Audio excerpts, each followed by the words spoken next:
Hi guys, welcome back. Or should I be the one welcomed since I decided to go missing?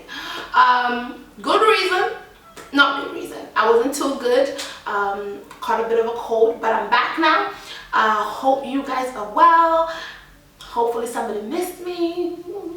Alright, so I'm excited. Let's get right into the video.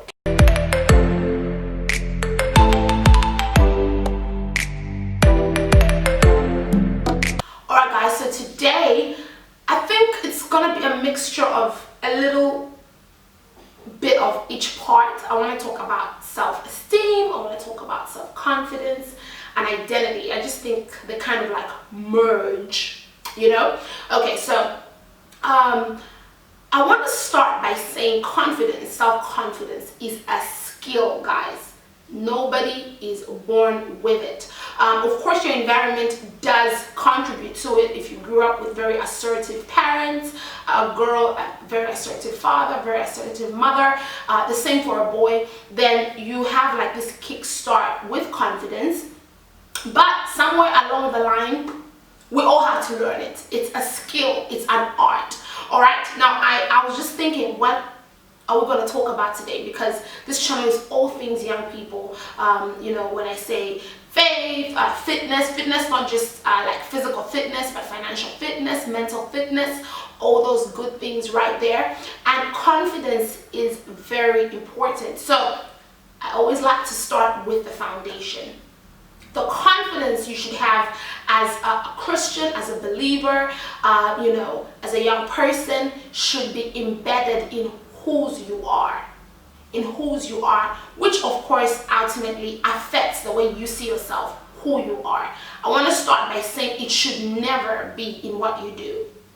Okay, let's start that, a great foundation, whose you are. And that's why I said it's very important when the young child, the toddler, the baby, the little young person grows up with so much, you know, affirmation. Affirmation, guys. Hey, English. Hello. Affirmation, right, from your parents. Not only when you do well in school, like you get great grades and stuff like that, but just as a person, your parents, you know, should tell you how beautiful you are, what a gift you are to the world, that you have so much in you, you have so much to offer, you have so much in you to give. That's a great foundation. But I'm not going to pretend that not everybody grew up in that kind of environment. So while we're on it, I gotta make some reference to myself, right? So as a young person, not a young person, as a child, as a toddler, up until 7th grade, that's when I think I began to deal with esteem issues. I was very confident, and that's because I had very assertive parents, always, you know, speaking the word of God into my life, always telling me I'm beautiful, always telling me I'm intelligent and things like that. So my parents laid such a great foundation for me. So I never encountered feeling not good enough until 7th grade. So you'd be wondering what happened in 7th grade. It wasn't even academic related. I was really good at academics, at sport and things like that. I think I've shared it in a video about failure, but it came to do with you know, a boy, so crushes and things like that. So I really liked this person, and I think I was eavesdropping on a conversation that he had with a friend. And you know, when you're young, I think the boys can just tell you like them or something. Either you're aggressive or whatever. So this person was having a conversation with a friend, and I think the friend asked him who he prefers between me and another lady. By then, a young girl, right? And he says the other girl because she's prettier. That was the first time I remember feeling, hey, I'm not good enough. Okay? I'm not pretty enough.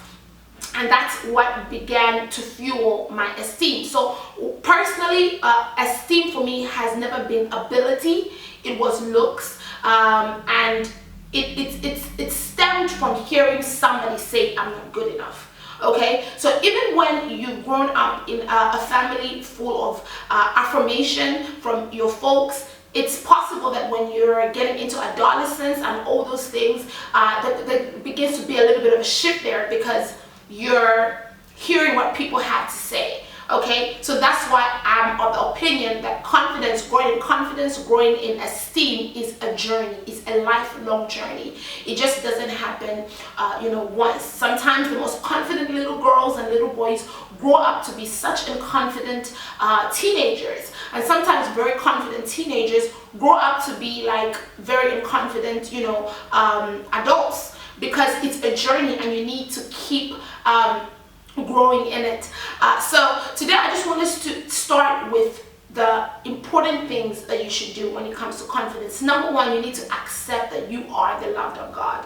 And guys, that just doesn't happen automatically. You need the word of God. All right, you need the word of God. I want to say it this way: gus yourself up in the word. Get scriptures that tell you you are the apple of God's eye. Your name is written in his palms. The number of your hairs is known by God. When one strand falls off, God notices. He knew you before you were formed in your mother's womb. Get all these affirmative scriptures and speak them to yourself. You see David doing this in Psalms. He says, hey, I'm fearfully and wonderfully made.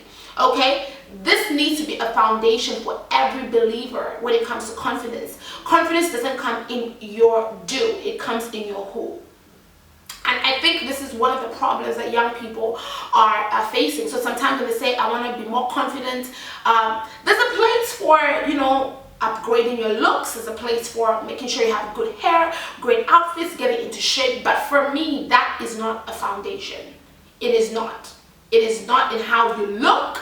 It is not in what you do. It should be in who you are. And you're only going to get so much confidence in who you are when you literally just soak yourself in the word of God. Soak yourself in what God says about you. That's what you need to start doing. We need to see more Christians stepping into like bold places, doing great things for God. And you cannot do that without confidence in yourself, which for me comes from Christ. I'm not talking about arrogance. I'm not talking about inflated self-esteem. I'm talking about a healthy way of looking at yourself through the lens of the Father. Okay, so that's a very important place to start.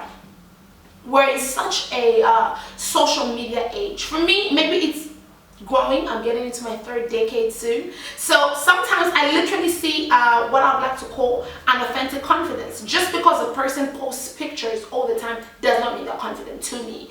To be honest, I don't see, just because a person's always putting their pictures on their status means they're confident. Sometimes people do that for attention. Sometimes people do that because they're not confident.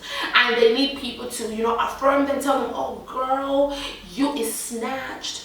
You is just all those things. So posting regularly on Instagram or opening a YouTube channel or doing whatever doesn't automatically mean you are confident.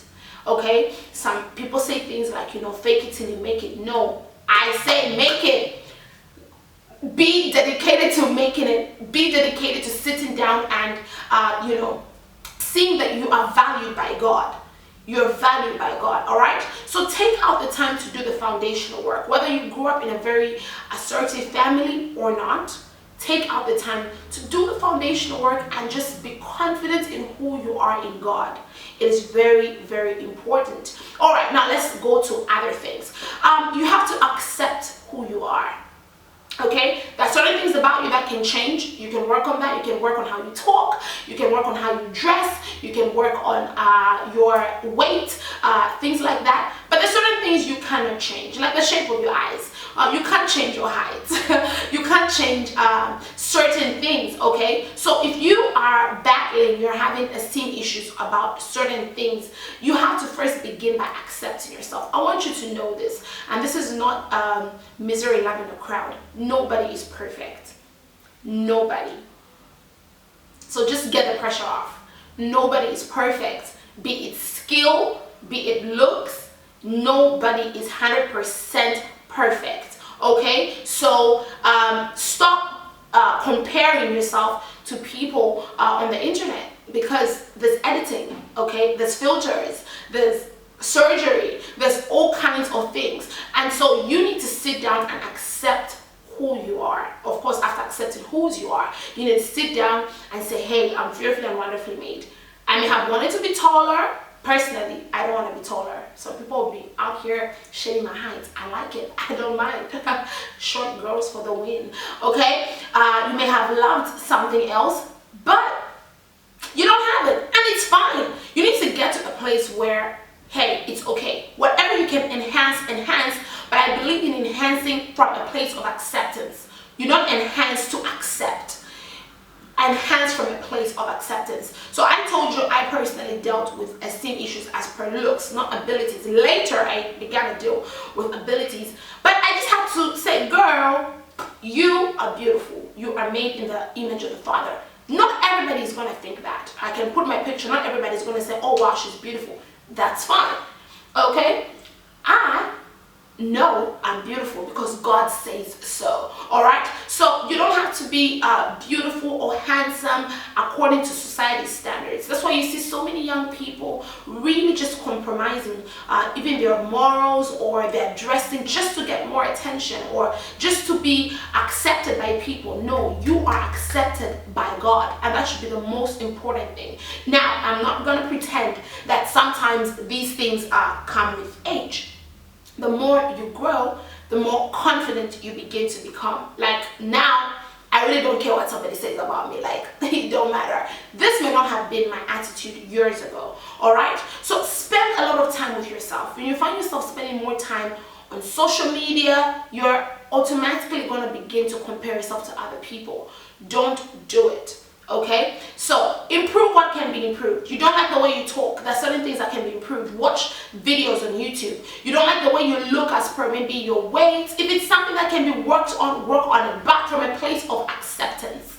It should come from a place of acceptance. Enhance your dressing, enhance whatever it is. Work on your skills. Things you can do well, do them good. If you can't do something well, if it's not relevant to you, don't bother, just putting yourself under pressure.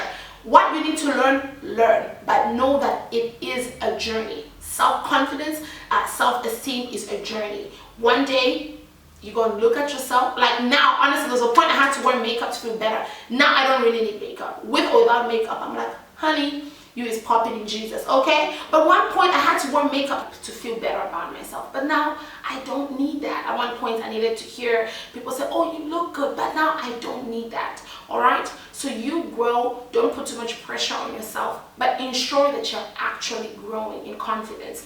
Because sometimes you're going to have to step up in offices, you're going to have to step up in interviews, you're going to have to step up in places that are going to demand that part of you, and you're going to need it. I remember something I read somewhere in conclusion. The person did say, confidence isn't saying they'll like me.